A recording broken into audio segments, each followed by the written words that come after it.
Welcome to the Before You Buy or Sell a Business podcast, where we help buyers and sellers learn more about the acquisition process, discuss recent transactions, and stay up to date on the latest news in the market. Here's your host, Jared Johnson. All right. Hey, Scott, how you doing? I'm doing great. How about yourself? I'm doing awesome. Thanks. I'm glad we can have you on the podcast today. Happy to be here. Cool. So we're going to talk about a business you bought. But first, let's go ahead and dive into your background. Maybe give us an idea of where you grew up, your career, your education, all that fun stuff. All right. So I grew up in Canada in Northern Ontario. So it's a little small town of 800 people in the middle of nowhere. Wow. Always wanted to get into business. I went to university. I had fortunately or unfortunately, gotten my girlfriend pregnant in my last year of high school. So I cut my university studies short to go work full time. So got into the oil and gas industry. And as a lot of people will be able to attest, once you get used to that money, it's hard to get out of it. So I've been doing that since 2001 now. Okay. Based out of Houston now, so we moved down in 2018. But I did manage to finish my studies, so went back, got my Bachelor of Science in Commerce, and then went back and got an MBA as well, just because it was something I wanted to do for myself. But so yeah, I've got the one daughter. Never had another one after that, and then I got 3 grandkids as well. But remarried, and we're living down in Houston now. We moved down in 2018. Cool. Yeah. So glad you went back, finished it up. You know, not everybody gets to do that. Yeah, so. It was something I promised myself I'd do, and I pulled it off. Awesome. Cool. So, with the oil and gas industry up there, I remember I used to meet quite a few people when I was younger that they would kind of work for like 4 months or something and then take like 2 months off. I think that's why I'd run into them like in Vegas or something. They'd be out spending all the money they made. Was that basically what you were doing? When I first started, that's exactly what I was doing. We would work probably 6 months out of the year, make decent money for the 6 months, and then get laid off technically for the other 6 months and collect unemployment from the government and spend the money that we'd saved. So that was probably the first 3 or 4 years. And then once I kind of moved up into the company, it became more of a regular thing. That makes sense. So, I mean, obviously along the way, you kind of picked up different skills, that you kind of probably didn't realize at that point, but you'd end up using later on. I definitely did. That was one thing I could say is I probably learned more in my working career than I did when I went back to school. I think when I went back to school, I kind of breezed through everything. I had already learned kind of everything in the real world. So I think there was an advantage there. Yeah, I think that's one of the things in the education system that I would like to see changed is having people, especially in like the business school MBA programs. I always find it a little odd that sometimes you'll have somebody that's got a doctorate in economics or whatever, but they never worked or ran a business or something like that. And so I argued quite a bit with the professors when I went through the program. And then finally, some of the younger guys were like, hey, we get it. Can you like leave them alone so we can get through this class? And that's kind of how it ended up. So it worked out though. So at what point did you kind of decide you wanted to buy a business? So we had talked about it for a little bit. We had a horse boarding business when we first moved here, but it was just something kind of on our property.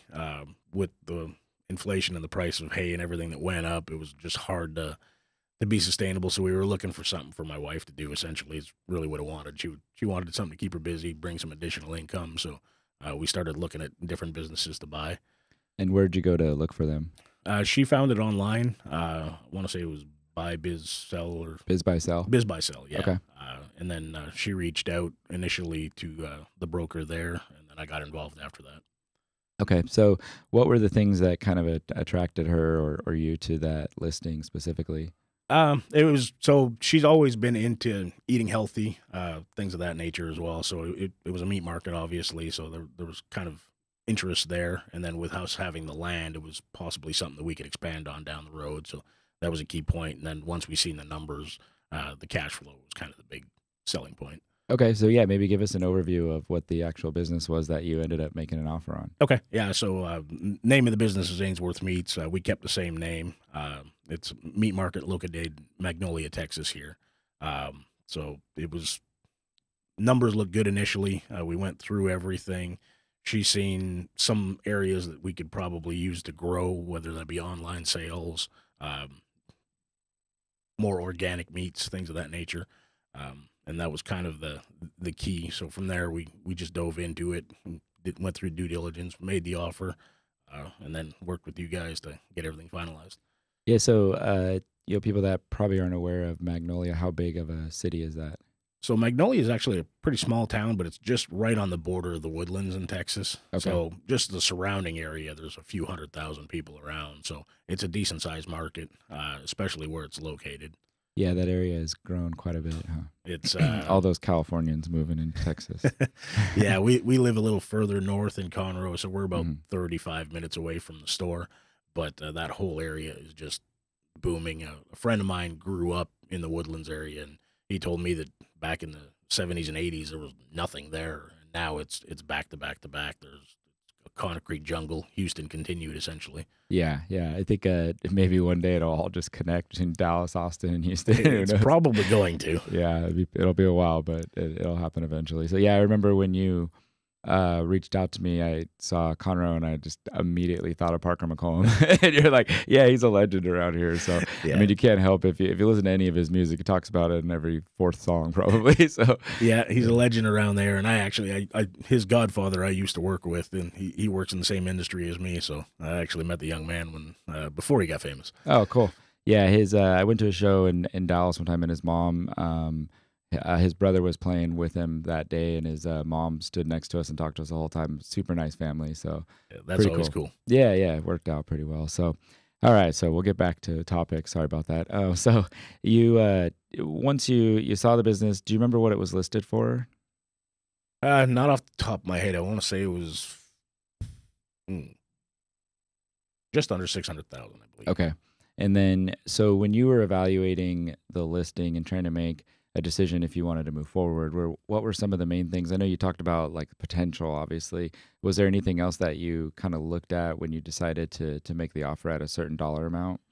So we had talked to the broker. Who, obviously, you'd always like to get it cheaper, but they were pretty well set. I did some research on the multipliers for kind of grocery stores and meat markets in the area. It seemed to jive with. It was on the high side, but it seemed to jive with cash flow. So once we established that the cash flow was legit, then I was okay with the price. Okay. And then, kind of looking back at that process, is there any advice or anything that you would have maybe done differently? No, I think probably I spent quite a bit of time diving through the financials, but I could see that that's something somebody could rush. That'd be my advice: is just spend the time looking at it, making sure that what's been backed out of the financials in terms of establishing cash flow is correct and everything's legitimate. Yeah, I think a lot of that comes with working with a good listing broker as well. I talk about it all the time, but you'll see quite a few listings, I'm sure, as you went through Biz Buy Sell, where once you actually get the tax returns or financials, they don't line up with the add backs, or they're trying to add back a bunch of crazy things that just aren't working. So once you kind of go back and recalculate the value of the business, oftentimes it'll come down. And so you're trying to find a way to get all of that to jive. And sometimes you can't get the seller on board with it. But it sounded like this one, you didn't have a problem with that, which is great. No, I think the broker was a big plus on this one. He helped quite a bit. He was involved from the start, so we were happy to use him. Yeah, Jason does a good job. I think having a CPA background has really helped him as well. So I bet. yeah. So, all right. So I think if I recall correctly, the way that you had set it up when it came into us for the lending was the purchase price was $561,000. We included $50,000 in working capital, and then you did a split with the required 10% down payment. The seller carried about 4%, and then you did 6% for down payment.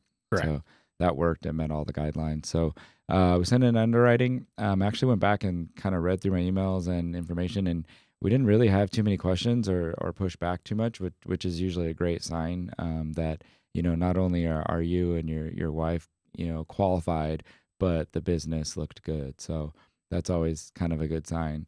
Going through that process, one thing I would say that I really appreciated about you was you were very quick in providing what's needed. It really shows that you know what you're doing. We were kind of talking before the show about sometimes there's some frustrations with trying to get people to understand how to fill out an application form, and I usually kind of laugh because I'm like, you want $4 million? Like, come on, So, it's not always super easy, but we appreciated how quick you got everything in. So, was there anything during the underwriting process, or I guess from then your due diligence, that you maybe learned or would have done differently? No, I don't think so. I think due diligence had everything that we needed. As far as the underwriting, I'm OCD, so once something comes across my desk, my goal is always to get it out as quick as possible. So I'm always been a firm believer in that in both my personal and professional life. So, but as far as due diligence, they were really good about getting us what we needed. I think the only thing that we kind of struggled a little bit on getting was all the proper licensing info and stuff. But once we got that, then it was pretty smooth from there. Yeah, and if I recall correctly, they had acquired the business as well. About 18 months before. Yeah, they didn't Right. have it very long. So the original owner had sold it to them. He was looking to kind of get out. His consulting business was taking off, so he was looking to sell, and that's where we jumped on it. Okay. Yeah, that's what I remember because I think I'd actually looked at it before, but the original owner, I think the financials weren't as clean, and so they ended up with the way they acquired it. I think they just did seller financing, or they had put a large amount down because they weren't able to get the financing. So, again, it's kind of when you're a seller, if you're looking to sell, make sure you clean up your financials a year and a half, 2 years before at minimum. Really you should have kind of a longer plan, or you get a lot of people, their kind of advice for anybody buying a business is always be thinking about the exit. That way you don't do any funny business and then have to try to correct it later. So, being able to go in and acquire it even after they had it for 18 months, they must have done a good job cleaning it up. Yeah, they did okay, and that's something I've been talking to the wife already. We just bought it, and it's the same thing. I'm like, just make sure as far as the accounting side and the finances, you're doing it this way, and this way, so that if we do sell, and she's like, well, we just bought it, when are we going to sell? I'm like, I don't know, but if we do, we want to make sure everything's in line, because a lot of the systems that they used, they work for accounting purposes, but a lot of it was just still handwritten on paper and stuff like that. So Mm. we're just trying to streamline it. We're changing. That's one of the first things we did is we're changing the POS system because they were still using an old school cash register. Oh, wow. Yeah, it was as far as trying to track any inventory or track any trends or anything, it was almost impossible. So that was one of the first decisions I made. I'm like, we're going to change this. That's crazy. Yeah. So, all right. Well, I mean, got the loan approved. Wasn't too difficult for us. Moved you on to closing. Maybe talk about a little about that process. Going through collecting the closing items and stuff. Again, you were great at it, but if there's anything you could provide, maybe some advice for some people. It was pretty easy. You guys make it real simple. The closer that we dealt with kind of gave us a list of what they were looking for and just worked through the list, answered any questions. It's just one of those things. My advice is just don't let it fall in the back burner, right? A lot of times it's you think you got time, but unexpected things come up. So the quicker you can get that information out to you guys, the smoother it'll be. And we proved that. We were initially expecting to close on the 28th of October, and we ended up closing on the 6th of October. Yeah, I want to say from start to finish with you was maybe 35 days or something like that total, maybe 40. Yeah, that's about right. From when we actually first started talking. It was pretty crazy because I think when I look back, I think I originally got introduced to you like the very, very end of August. So that's pretty crazy. It might even have been in September because I think we made the offer in early September. Okay. Or no, it might have been the end of August because I was up in Canada visiting family. So I think you're right. Yeah, that's pretty, lightning speed. So I get the question all the time, how quickly can you get this done or how long this will take? And I always say, well, there's a couple of factors that I can't control, right? Maybe the lease agreement, back and forth on the purchase agreement, life insurance, all that kind of stuff. Sometimes I can't control, right? However, you can control how quickly you get everything to us. We'll move as quick as we can. Right. And, it's funny. I feel like the people that ask me that are usually the ones that take the longest. Whereas with you, I remember going, wait, that's already closing? Like, awesome. So yeah, again, if you stay on top of your stuff and you respond, you're able to kind of move quickly through, then, the answer is usually, yeah, we can get it done quicker. So yeah, we had talked to Jason and he had told us we'll be aggressive. We'll shoot for an October 28th close. And I was like, okay, that seems like as long as you guys get us what we need in a timely fashion, that should be achievable. As quickly as we were getting everything, and then they was like, well, maybe we can move it up a little bit. And so he talked to the sellers and to when, and they were like, well, if we can close the beginning of October, that'd be better. If I can make it happen, I'll make it happen. So yeah, you guys were great to work with in that regards. Cool. Well, thank you. So, obviously once you kind of go through that process, you're ready to take over. Maybe kind of walk me through what you did to transition from them handing it off to you. So we were fortunate. They stuck around as part of the purchase agreement for 6 weeks training. And Fanny's been the one that's been handling all the day to day. So she's the one down in the weeds. I'm just sitting in the background looking at the finances. But they stayed with her in the store, kind of showed her how everything worked. We did hire one additional butcher just to kind of replace the previous owner when he left. And that's working out well. We're actually looking at bringing on one more to get us through the holidays, and then we'll make the decision in the new year on how to structure that. But it was great. They showed her how they did things, and then I kind of, after about 3 weeks, I started just kind of coaching her on how I would prefer to do it in terms of the accounting side. So at that point, they just kind of helped out in the store, helped her with ordering and stuff. But she managed the day to day, so it's been great. The previous owner called it managing chaos, so it's been getting the employees on board with how we kind of want to do things has been a little bit of a challenge, but nothing we can't overcome. Yeah, it's always that fine line of trying to keep them happy. One thing I think I probably forgot to point out that really helped us is that as you mentioned before, you already have a career. When we're looking at the deal from an underwriting standpoint, as we're looking at the seller's financial information, if we're not needing to pull a salary out for you or for Fanny, your wife, then it really helps us because we can look at it and say, okay, the cash flow that the seller is reporting will go right back to paying back the loan. You've got more than enough cash flow personally to cover all your personal expenses. So that really helped us out. And then now it sounds like the partnership's kind of working where you're able to still run your job. And you've got Fanny, controlling the chaos. And yep, that's been the goal. And it's been funny listening to her because some guys, especially some of the older gentlemen, probably have a little bit of a hard time taking orders from a young small woman like that. But she's pretty bossy and pretty forceful, so she'll get there. Oh man, that's funny. Yeah. So it's always interesting to hear kind of that transition period and what works and what doesn't. I've seen some that are fantastic and some that just don't work out too well. So kind of looking back at that transition period, the way you did things, is there anything that you would have done differently? I think she didn't want to push back too much on kind of the accounting side. She went into it knowing how I wanted to do things. So she kind of took some of the way they were doing it and probably spent more time on it than we really should have. But other than that, it was successful, I think. So when you came in and you're changing like the accounting inventory system and stuff, was there a lot of pushback from the employees? Yeah. Okay. That's kind of been, we got that a lot. Well, that's not how we did it before. And I'm like, well, there's a reason that they sold. We're trying to maximize profitability. This is important. This comes with, we're running a business. We're not here as employees, right? We're trying to do what's right for the company. So yeah, it's that fine line of keeping them happy, but then also, protecting yourself, making sure they're not stealing from you and all that good stuff. And then, as you decide to grow and expand, or maybe if you want to acquire a competitor or something, you already have those systems in place, then it's so much easier. Right. And that's something I've done even in my professional career, right? It's about establishing the systems and then growing from there. It makes it a lot easier to grow your business when the structure's there to do so. Yeah, makes sense. So, and then what's next? What do you want to do next with the business? So next is probably going to be either at our place, bring some animals. We've already been talking to some local slaughterhouses and stuff, so possibly starting into getting some organic meat, essentially. The margins are going to be great, right, if you're not buying from a prime cut seller. Mm-hmm.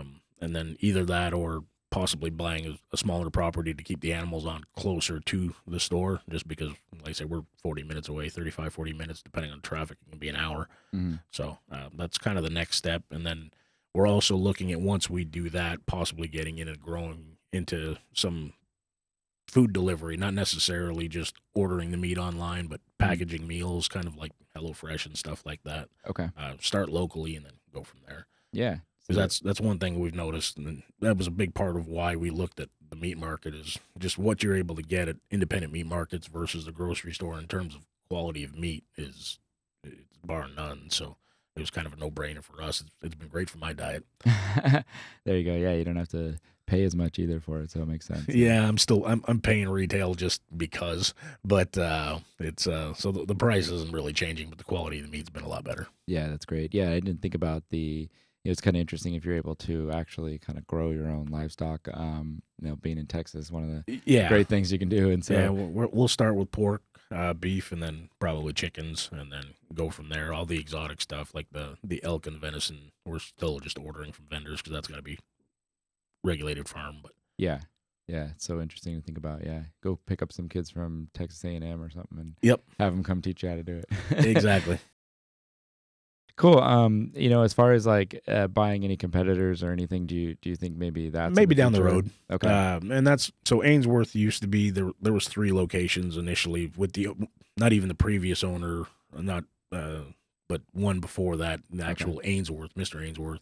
They had 3 locations, one in Humble, one in Spring, and then one up in Magnolia. Okay. So we might do something up in Conroe. There is a couple of good meat markets there. It's just kind of finding the right time. Yeah. Or keep an eye on those ones, see if they ever want to sell. Right. And you can go in and implement everything that you've learned now. Yeah, because that's one thing in the process, we've visited a lot of different meat markets to kind of see them. Probably 9 out of 10 are still using old school cash registers, and so they're not tracking inventory. And I'm like, not necessarily the most efficient way to do things, but. Yeah, you would think there'd be something with the regulation as well. As far as coming in and checking like how old it is and all of that, it'd be a lot easier to do it if you had an actual inventory system. I was very surprised in terms of I thought it'd be a lot more regulatory hurdles to get through. It's a meat market. It's a food store after all. Because I've never owned a restaurant, but we had looked into a couple of different things, and there's some hoops to jump through. Mm-hmm. But as far as what the health inspector is looking for, it's pretty just visual in real time, no data, historical or anything like that. So it was weird, but it's easy. Yeah, and it could be because it's just Texas as opposed to other areas of the world, which isn't necessarily a bad thing. But right, yeah, it makes sense. So they want to be their own country again. So yes, I support it fully. Yeah, there you go. Don't we all? So cool. Okay, well, I always ask 2 questions at the end. First one is, have you ever had a mentor, or do you have a mentor? So coming up in the industry, in the oil and gas industry, the town that I grew up with was a small town, and it was actually a guy from there that started it was Catalyst Services back in the day. So it became the biggest catalyst changeout company in the U.S. and Canada. He really took me under his wing, and that's why I was able to grow so fast. So kind of coming up, he's been, it's Brian Fitzmaurice is his name, but been a great mentor. And now that I'm in the States, the guy that I report to has kind of done the same thing. Colin Leslie's taken me kind of under his wing. So it's been nice. It's good to surround yourself with people that kind of are where you want to be. Mm-hmm. So I've always kind of taken that approach, and it's helped me, right? Yeah, it's great that they're able to kind of help you with that as well. I feel like a lot of people are too worried about themselves and don't want to do that. So that's awesome. You've had 2 people that have helped you. Yeah, and I kind of do the same thing with the guys that work under me. Is if you're willing to put in the effort, and I can see that you want to grow, I'm more than happy to spend the time on it. And that's the approach. That's how they were with me. So that's how I am with my guys. Yeah, it's great. So obviously they were a good example, and leads to you being a good example. So it's awesome. All right. So final question. You've been successful. You had to drop out of school, go back to school, all this stuff. Like, what motivates you? What keeps you moving? It's going to sound stupid. Well, not really stupid, but money. I've always been motivated by money, highly motivated by money. It's kind of a weird thing, but at the end of the day, it's really what that money does, right? It buys you the freedom not to have to worry, take care of the people that you love. So it's probably a selfish answer, money, but that's really what it's been. But it's more what that money can do. So I guess at the end of the day, it's probably family, stuff like that. But I'm pragmatic in the sense that I know that if I was broke, I wouldn't be able to take care of them like I want to. So yeah, exactly. Well, I mean, hey, it's an honest answer. So I feel like too many people don't give the honest answer, but at least you did. So that's great. And it's not a bad thing. I mean, at the end of the day, like you said, it gives you the ability to take care of your family. Obviously we need it. So right. we live in a capitalist society, for better or for worse, right? Yeah. So it's a necessary evil. Yeah, exactly. So, kind of like your transaction, it went quick. It was painless, easy, just like this conversation. So I really appreciate you coming on, and hopefully we'll hear about some of your expansion coming up, and we'll be able to work on the next transaction. Cool. Well, thanks for having me, and I'll definitely keep you posted for sure. All right. Sounds good. Thank you. All right. Thank you. Thank you for listening. We hope you found this podcast informative and helpful. please don't forget to subscribe on your favorite podcast player. For more information, or if you'd like to discuss a transaction, please go to www.jaredwjohnson.com.